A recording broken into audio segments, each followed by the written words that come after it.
మన నెల్లూరు సిటీలో చూసుకుంటే ఇన్ని వందలాది టిట్కో ఇల్లులు కట్టు ఖాళీగా ఉంచారు. దీని మీద మీ స్పందన ఏంటమ్మా? అందరికి అందే ఇవి? లేదు సార్, ప్రతి ఒక్క ఇంటి టిట్కో ఇల్లు ఇచ్చినారు కానీ రిజిస్ట్రేషన్ అయింది.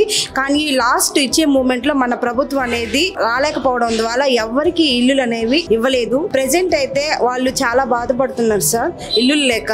మేము రెంట్లు కట్టలేకపోతున్నాము, మేము సంపాదించింది రెంట్లకే సరిపోతున్నాయని బాధపడుతున్నారు సార్. సో జగన్ గారు చూస్తే 3 రాజధానులు కడదా అన్నారు. సో 3 రాజధానులు ఉన్నాయమ్మా సార్? ప్రెసెంట్ ఏమంటారు, ఉన్నదానికే లేదు.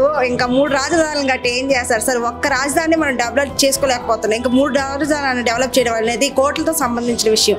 ఇది ప్రజల శ్రేయస్సుకు కూడా అవసరమైన ప్రత్యేక ఒక హోదా సార్ ఇది క్యాపిటల్ సిటీ అనేది. జనాలు ఏం కోరుకుంటున్నామ్మా? పథకాలు కోరుకుంటున్నారా, అభివృద్ధి కోరుకుంటున్నారా? డెవలప్మెంట్ సార్, పూర్తిగా డెవలప్మెంట్. ఒక నూతన సిటీని కావాలని, అలాగే ఎక్కువ ఎక్విప్మెంట్స్ ప్రజలందరికీ అందాలని కోరుకుంటున్నాను సార్. సో ఏ ప్రభుత్వం వస్తే డెవలప్మెంట్ బాగా జరుగుతుంది అనుకుంటున్నారు? తెలుగుదేశం పార్టీ వస్తేనే మనకు ఒక క్యాపిటల్ సిటీ వస్తుంది. అలాగే ప్రజల యొక్క సమస్యలు కొంతవరకు తగ్గుతాయి, వాళ్ళకి అభివృద్ధి పథకాలు కొన్ని అందిస్తారని చెప్తున్నారు.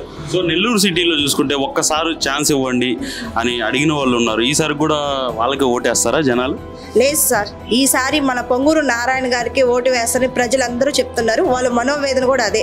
నెల్లూరు సిటీని నారాయణ సారే ఒక స్మార్ట్ సిటీగా, ఒక ఎక్విప్మెంట్స్తో, అధునాతన ఎక్విప్మెంట్స్తో తయారు చేస్తారని వాళ్ళు నమ్ముతున్నారు సార్. సో గతంలో చూసుకుంటే నారాయణ గారు చాలా డెవలప్మెంట్ చేశారు. అవన్నీ ఇప్పుడు మెయింటైన్ చేస్తున్నారా వైఎస్ఆర్సీపీ వాళ్ళు? లేదు సార్, సార్ చేసినవి 99% అయిపోయాయి.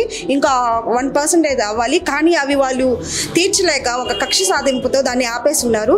సార్ వస్తే మళ్ళీ వాటిని తీసుకొని డెవలప్మెంట్ చేస్తారని అందరికీ భరోసా ఇస్తూ వస్తున్నారు సార్. మన నెల్లూరు సిటీలో చూసుకుంటే ఏ జెండా రెపరెపలాడుతూ ఎగరబోతుంది? మన తెలుగుదేశం జెండా రెపరెపలాడుతా సార్. ఇది మాత్రం అందరూ ఇచ్చే భరోసా. మా తరపున కూడా మేము కూడా ప్రతి కుటుంబ సభ్యులుగా మేము కూడా చెప్తున్నాం, తెలుగుదేశం రావాలి, మాకు ఒక అభివృద్ధి కావాలి అని మేము చెప్తున్నాం సార్. 2024లో చూసుకుంటే ఎవరు సీఎం సీట్లో ఉండబోతున్నారు? మన చంద్రబాబు నాయుడు గారే సార్ సీఎం సీటు.